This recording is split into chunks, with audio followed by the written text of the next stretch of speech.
So those are things that people coming to Japan will definitely go through. Like you will have a moment where you're just like, why am I here? I think the word superfood, it kind of depends on how you define it. So I personally believe that superfoods are anything that's going to help you feel a good way depending on the season.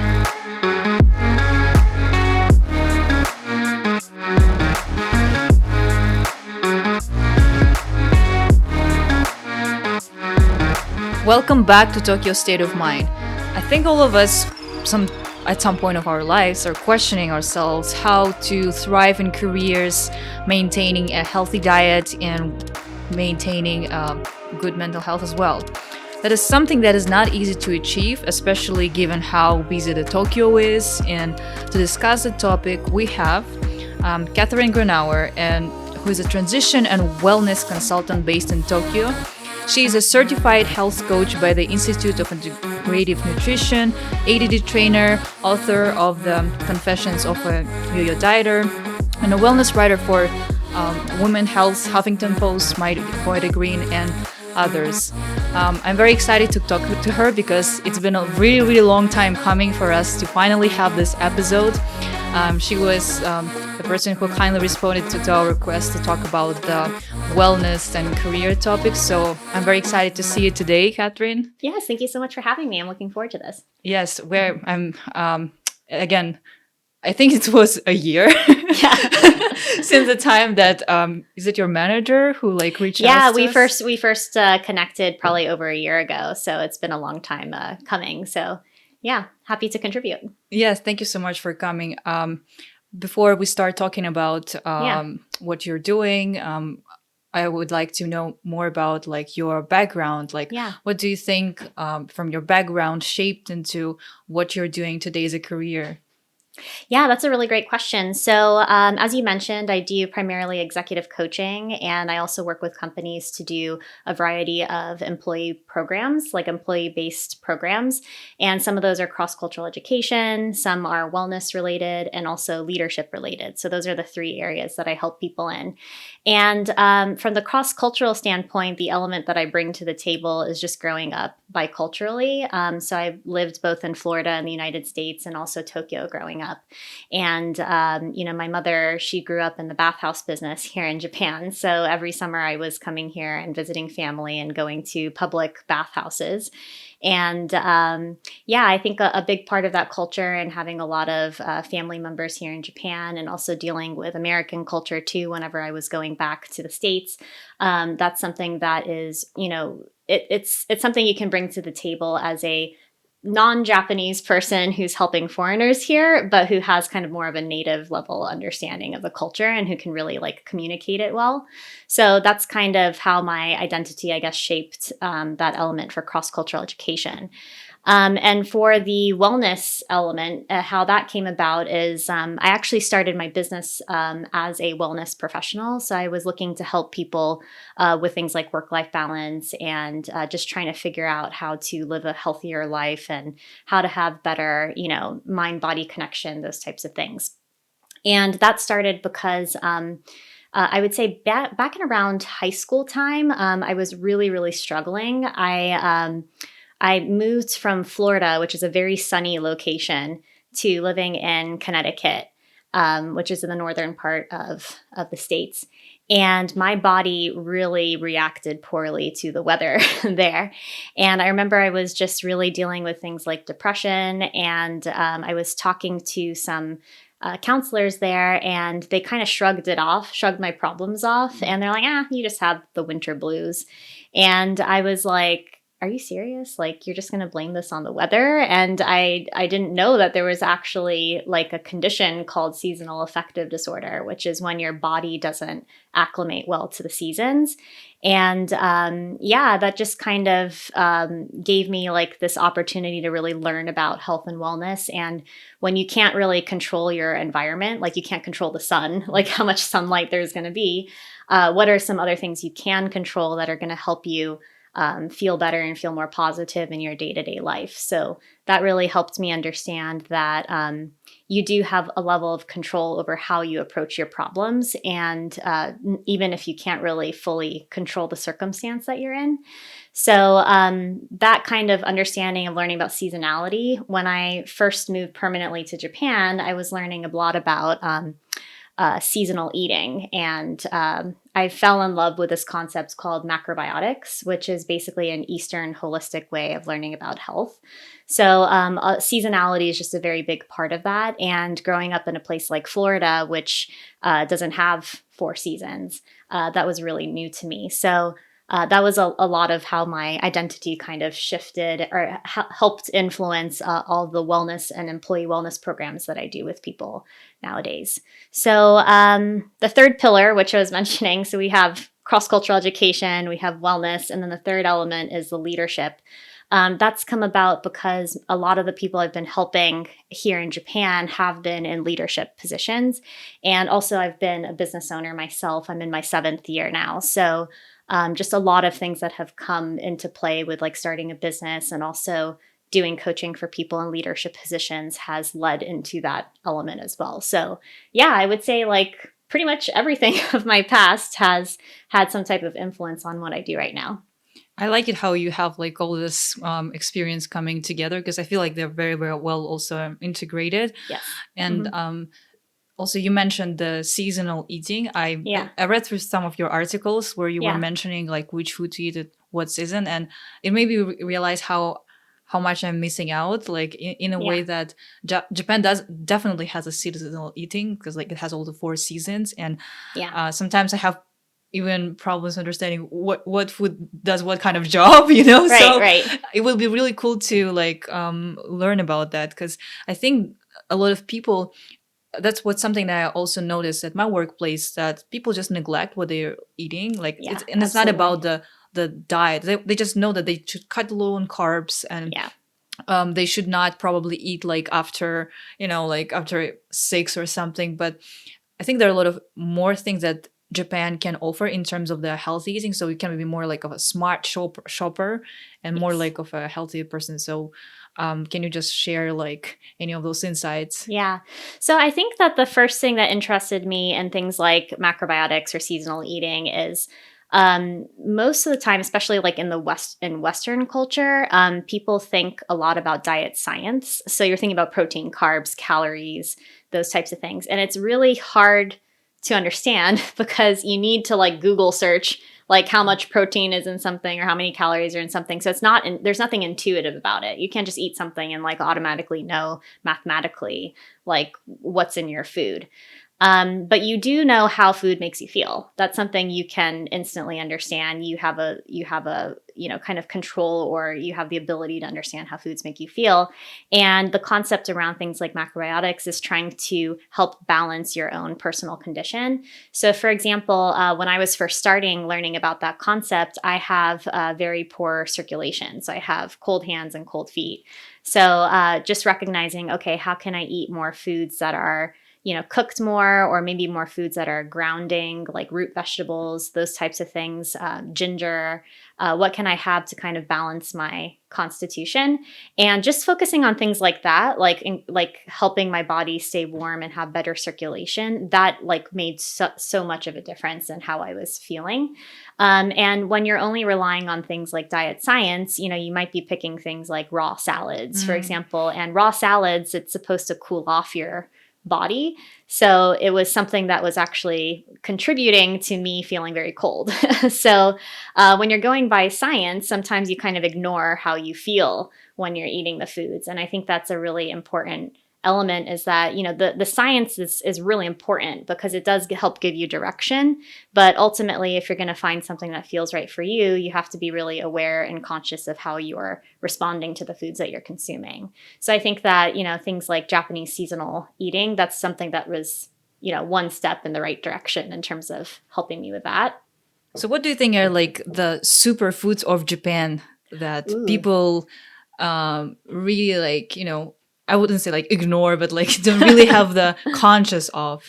Yeah. So I think the word superfood, it kind of depends on how you define it. So I personally believe that superfoods are anything that's going to help you feel a good way depending on the season. So for example, if it's the middle of the summertime, then something like, tropical fruit or something could be considered a superfood. But if you're living in a cold season, then something else, maybe more root vegetables, could be considered the superfood. So I think it really depends on how you would define it. But in terms of some foods that are like really, high nutrition and also very good for digestion, then of course, any type of fermented foods or pickles here in Japan, and also things like natto. So miso is another one too. I would say so anything that's essentially fermented.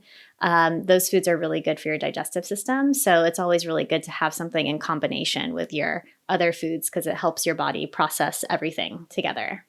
I see. I really like how you mentioned that the word feel, about the food, because I remember I'm a big fan of myself of a not a big fan of myself. I'm myself a big fan of a Red Table Talk. Yeah. And I like how the Smith family had this emergency episode where they talked about health, and every one of them said we know how to look good, but we don't know how to eat good, but we don't know how to feel good. Right. And I think this is such a huge concept because even, for example, when I go to gym, right, and I see a lot of people just sitting on the equipment, right, not really working out, just taking pictures, or the guys just would literally put the smartphones on another equipment, knowing that the another person is gonna use it. They just ignore it and put it just to make a video of them working out. And I'm that's nice. I mean, you try to look good, but or you come to gym, but why people wouldn't actually think about what they're really working out for, what's the purpose of being there beyond because yourself. You don't want just to exhaust yourself, right? Or you don't want to starve yourself. So how do you feel about this situation? Yeah, I think it's a dilemma for many people because in that particular case with the Smiths, as you were mentioning, it's I think people have a lot of information, so it turns into this thing okay, what should I be doing? What should I be eating? Or, what is good? What is bad? And I don't think that those categories are really helpful. If you have very low energy, then something that you eat that perks you up, that might be good. If it's preventing you from going to sleep, it might be bad. So I think just trying to follow your natural body rhythms and things that help you feel good, that's ultimately at the end of the day, that should be the thing that gives you the answer. But if you don't know what those things are, then exploring a lot of different foods, that can be really helpful. I think a lot of people tend to kind of stick in a very narrow zone of the foods that they're eating. So you eat on repeat, similar foods all the time. So if you can go through an opportunity where you can just try, go out of the box, try a lot of different foods you might not be used to having, and then just see how it makes you feel, your body starts to crave certain things. And depending on where you're at and what season it is, and for women, it'd be what point of your cycle, those types of things. It helps just create a better sense of balance.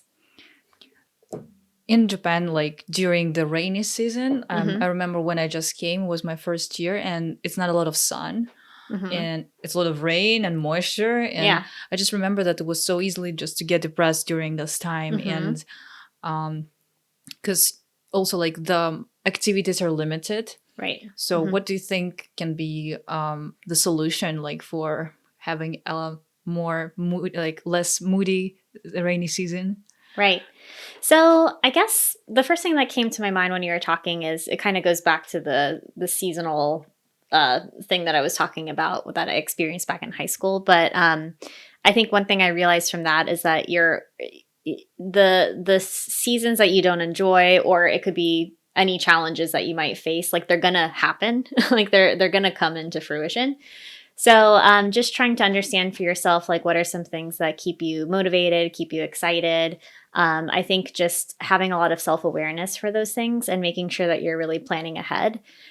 So for example, I like to do both indoor and outdoor activities. So during the time when the weather's not that great, and it doesn't just have to be during rainy season, it could just be any time of the year when the weather's not good, I'd like to maybe go indoors and do things like kickboxing or squash or the type of thing. Or if it's, the weather's much nicer, then I'll go outside and do things. So I think it's just a matter of understanding like what your personal things that you enjoy are, and making sure that you're really planning ahead so you have something to look forward to. I think that what happens for many people is that they don't really plan ahead, and then all of a sudden they wake up one day and there's nothing to do, or they look outside and there's, the weather's not that great. And so they're like, okay, well, I'm just going to feel down today. So yeah, I think it's just really about being kind of like in control about your future and like in the schedule that you're having, so that you're making sure that you're keeping up with the pace, or that you're meeting people and engaging activities that you really enjoy. Yeah. I see. So yeah, I guess for a rainy season, definitely like planning activities will be quite a Yeah. quite a good idea, because and you never know how long it's going to be, right? So Yeah. sometimes the sun just comes for one day, sometimes Yeah. sometimes it gets like you get more. So yeah, that Yeah. was a really nice advice. So you wrote a book called like The Confession of Yeah. Yo-Yo Dieter. Can you Right. tell more about that? Yeah, so this is a book that I wrote several years ago. And again, it's called Confessions of a Yo-Yo Dieter. And it was basically just, I felt like when I was segueing from doing wellness-oriented topics to getting into cross-cultural education, I had so much health-related topics on my mind that I didn't really know how to step into doing other topics without feeling like I was leaving that behind. So I decided to write a book where I can put all of my thoughts into one space, which was largely about the macrobiotic concepts. And the thing that I go into a lot is about cycles. So, for example, there's a lot of cycles that affect our body chemistry and how we feel about our health. So you have like in the cycle of the year, then you have the 4 seasons. So obviously, like changing up your diet throughout the course of the year is really important. You also have things like over the course of the month, you have the cycle of the moon. And for women, that affects our hormone cycles. So that's something, thinking about your hormone balance is really important. And then we have the cycle of the day. So, it's light during the daytime and it's dark at night. And that affects our circadian rhythms, so our sleep patterns. So making sure that we are getting enough sleep every single night is another element or pillar of health to think about. Aside from those things that are external, like in happening in nature, you also have things happening inside you as well. So things like your digestive system. So making sure your digestion is very strong, like on a daily basis. And you also have things like your blood circulation. So making sure that you're maybe taking hot baths or making sure your circulation is good. That's really going to keep you feeling very energized.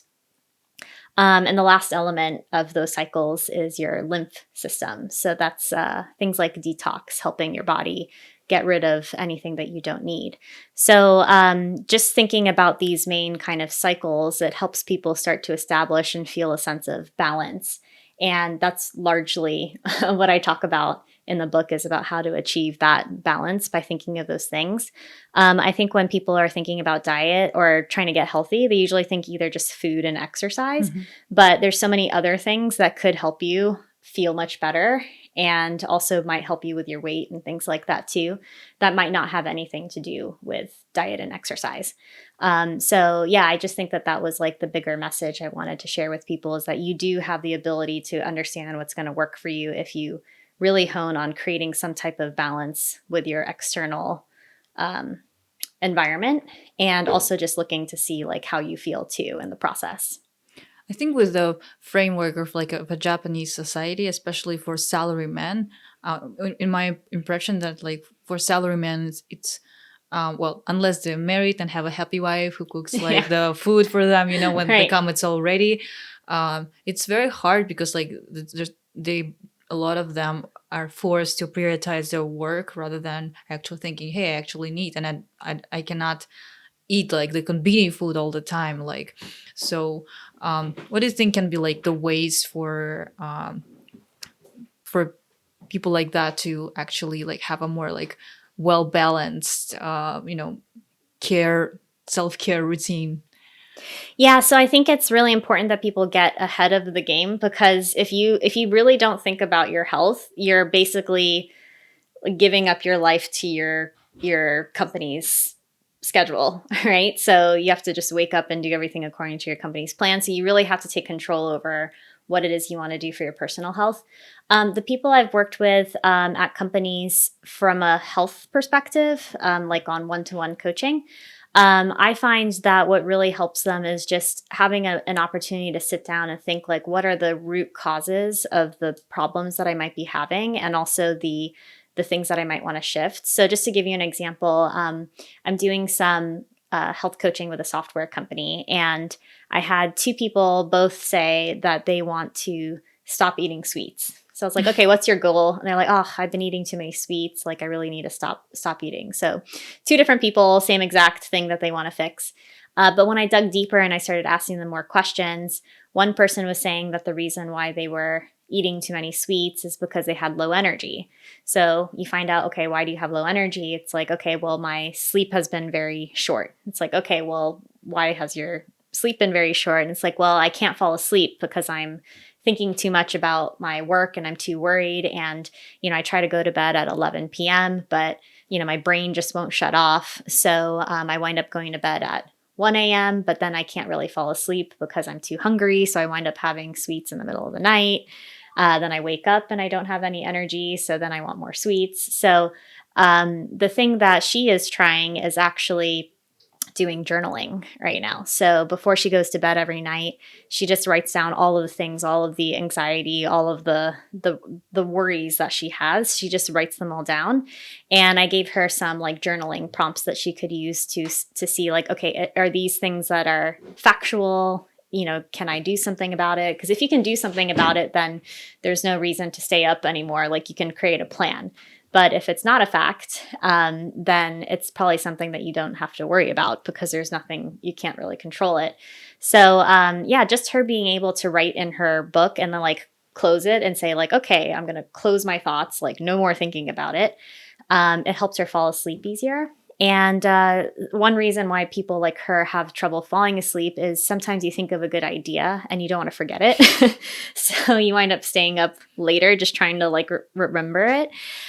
So for her too, just like putting all of her ideas and thoughts into that journal helped her fall asleep earlier. That helped her have more energy in the morning. That reduced her, sweets cravings. So we fixed sweets cravings and eating too many sweets with journaling.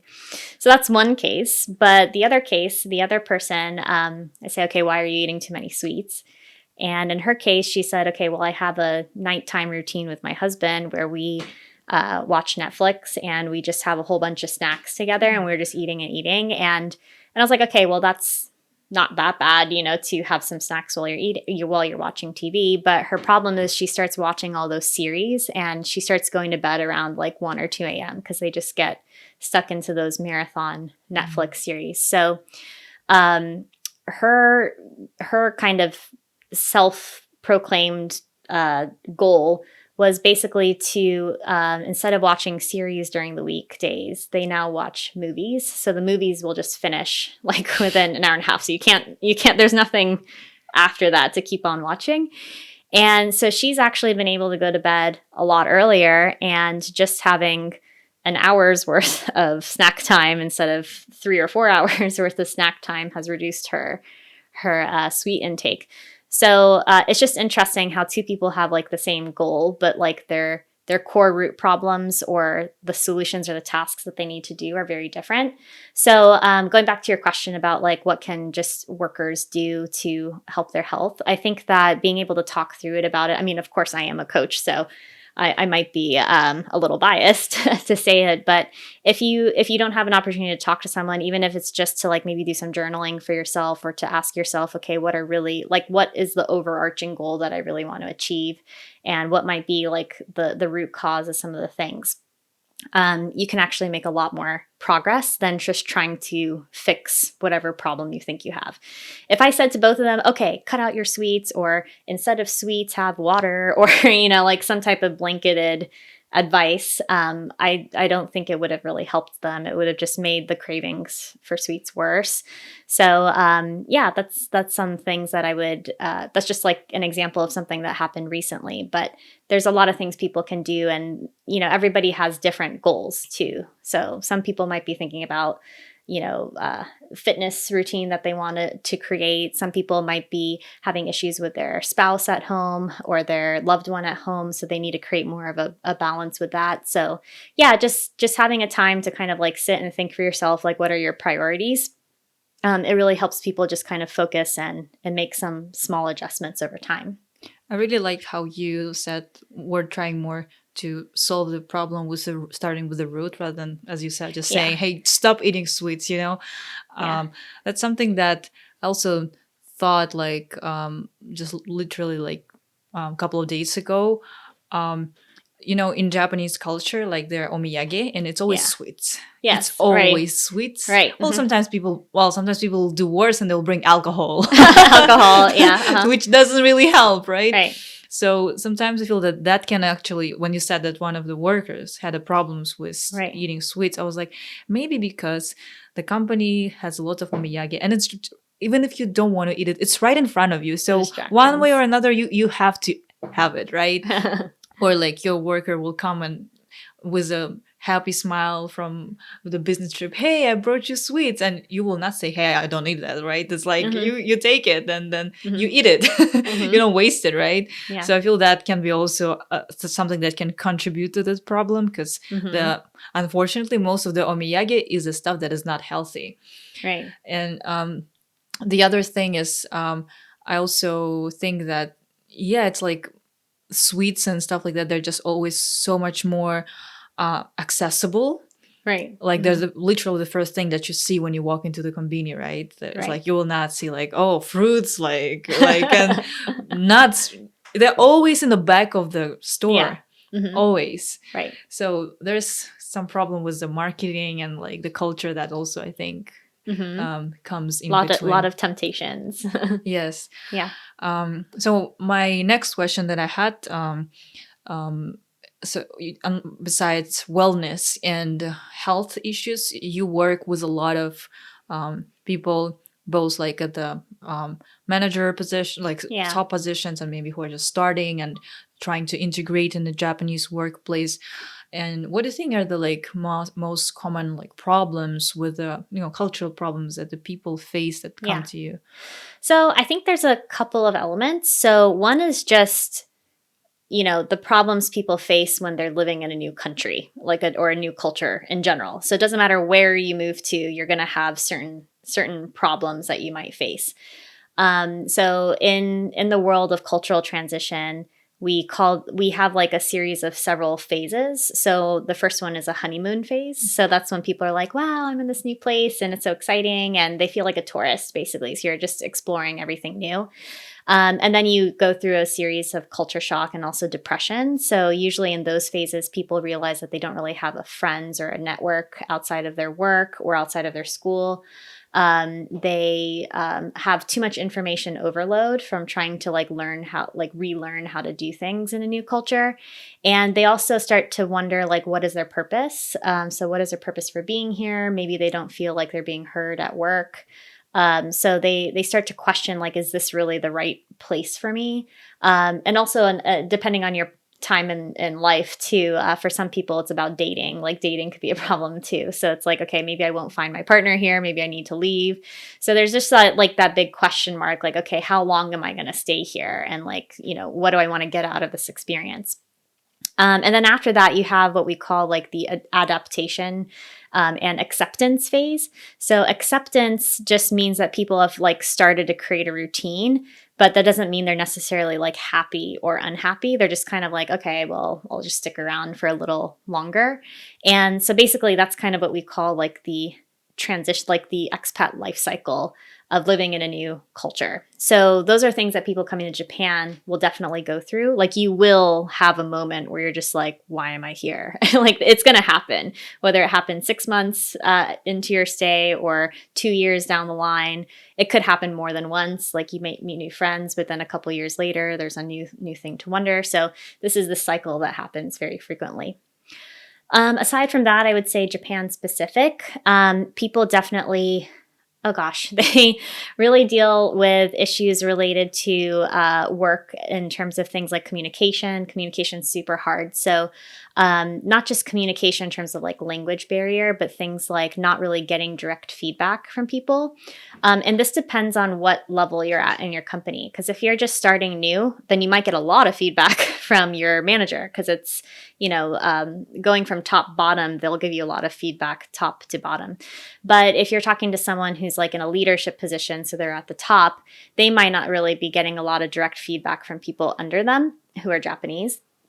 So that one is usually very difficult. I hear people say a lot that they've come up with the perfect strategy and they've communicated that, but people aren't doing anything about it or they don't know what's wrong with it and they're just not sure how to get more feedback.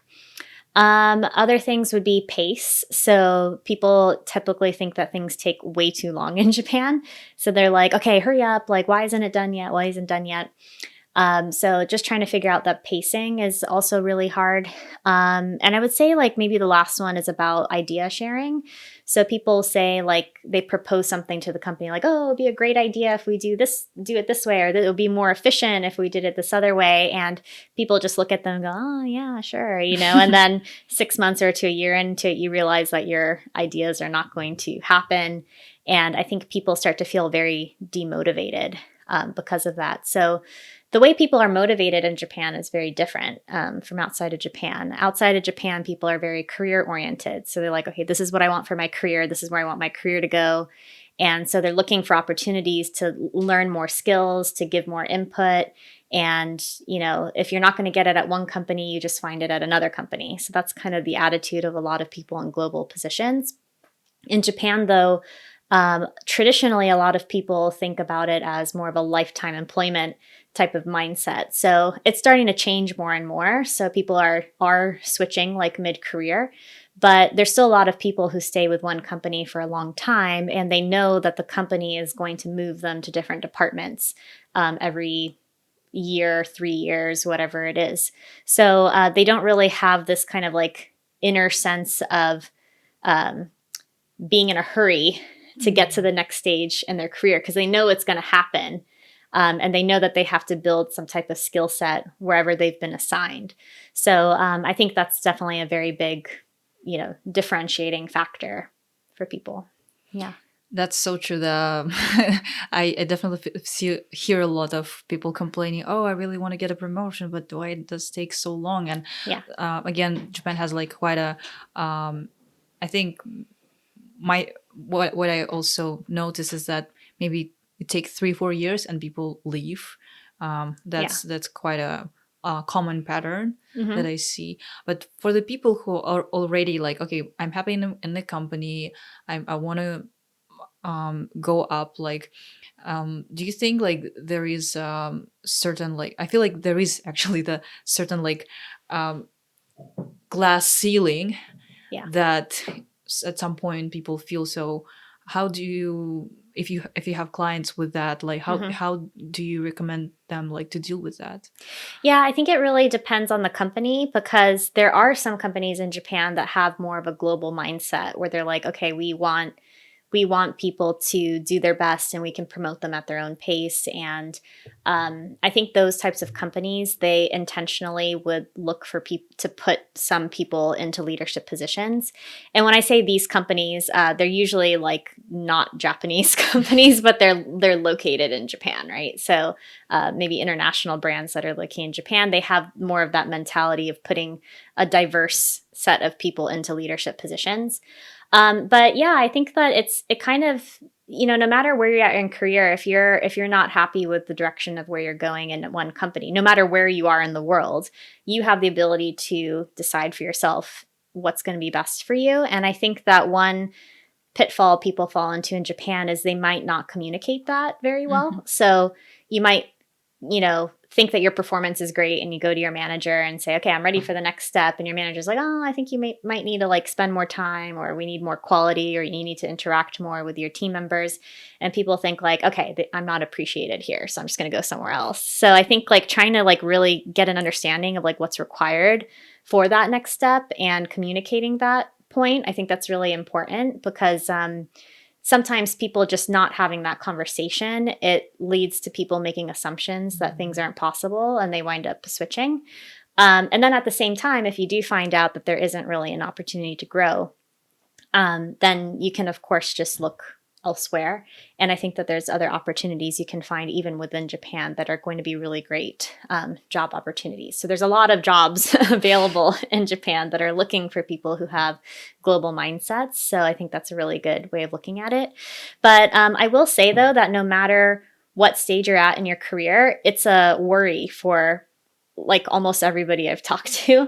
So I was even talking to someone who is pretty much at the point where he could become a partner in the company, but all of the partners are Japanese. And so he's like, okay, are they going to say no, no, even though I have all the capability, I'm fluent in Japanese.